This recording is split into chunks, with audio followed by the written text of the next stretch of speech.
What's happening with Stovekraft? That's the question we'll pose to Rajendra Gandhi, the MD at Stovekraft, joining us on the show. Mr. Gandhi, hi, good to have you. To begin with, let's discuss how the festive season sale has been for you on ground. What was the increase in terms of the volumes that you saw, and is it holding up in the month of November and now in December as well? Yeah, good afternoon. Of course, as you know, this year the calendar for us, the selling calendar has moved, and festive is actually in this quarter. Diwali was good. The demand was good. I can call it. It was pretty good. It was not that there was very high demand, but we could see good growth in the last month period. It continues. The demand continues to be reasonably good. We are seeing good growth across. There has been a little kind of slowdown in the rural markets because of some inflationary pressures there. But we are seeing this coming back to normal.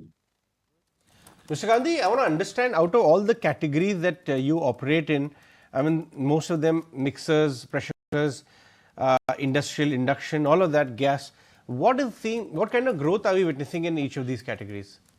As you all know that we are both in the pressure cooker, the cookware and the appliances category. For us, all the major revenue was actually coming from cooktops and cookware.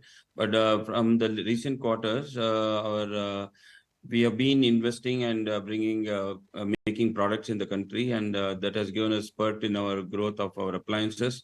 We are now able to offer a larger range of appliances, which we are getting good traction. Post manufacturing this in the country, we are making this more affordable. So going forward, we believe that the appliances category will start contributing even larger than our largest current category, which is cookware, that is including the pressure cooker and the non-stick cookware. So contribution from appliances is going to be more than cookware as well. But I also wanted to touch upon the latest IT raids that happened, Mr. Gandhi. What was the impact on the business? Because I understand for a certain time period, some of the facilities were closed. It would have impacted your production and your sales in some matter, I believe. Yeah, see, as you all know that while we have disclosed this, that there were searches at our premises, both at the Baddi factory and the Bangalore facility. The Bangalore facility is a larger one. It has taken them a longer time. They would want to reconcile all of the inventory. It is a large facility. From starting Tuesday to Sunday, this facility was not in operation. Tuesday we could work, but from Wednesday, this was we are not able to produce goods and not in operation. At the Baddi factory, we were shut for 2 days. So there is definitely an impact on both production and sales for the last week. Mr. Gandhi, I see that your store addition in Q2 was 25, taking the total to about 100, 106. What's the overall bigger ambition number you have kept yourself in 2 to 3 years? What kind of numbers are we talking about in terms of stores?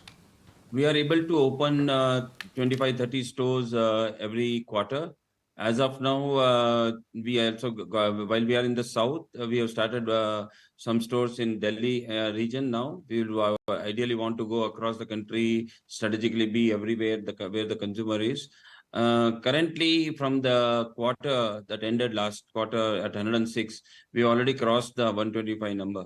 And we believe we'll continue to invest on these stores because the stores are breaking even in the second, third month of the from the time that it started, and majority of the stores are doing very well. We are very confident about this channel. It is also giving us a lot of exposure to our consumers. They are getting aware of the huge offerings that the company is offering, and it is giving us as a brand is giving a lot of exposure. Both the channel itself is profitable, and it is also aiding the company's brand presence across the country. Mr. Gandhi, that point is taken, but if I look at your numbers in Q2, there was a decline when it comes to the top line, as well as the profitability took quite a bit of deep knock, down about 36%. Do you think you'll come back to growth in Q3 on account of this festive sale, or do you think it will hold up in the red only on a declining trend because of the IT raids and impact on production? No. We are growing. We see reasonable growth. Of course, there is a small impact of those 4 or 5 days of production. We will.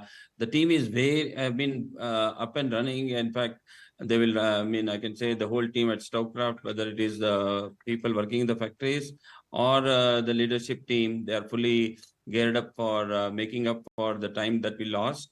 It may not be, fully that we recover in this quarter, but it will definitely make it up. But as far as the demand and the growth is concerned, I can only say that this quarter, both on Q and Q and YOY, we see that this quarter is going to be better than what it was. We are seeing growth both across the categories that we are doing and across the channels growth. We are seeing growth in this quarter. Sure, but Mr. Gandhi, give us a bit more color. When you say growth, what kind of growth is it? Is it 5-10% kind of growth? Is it volume led, or are you looking at maybe something in higher teen or low single digit? Give us a bit more clarity in terms of how Q3 of this year will shape up versus Q3 of last year.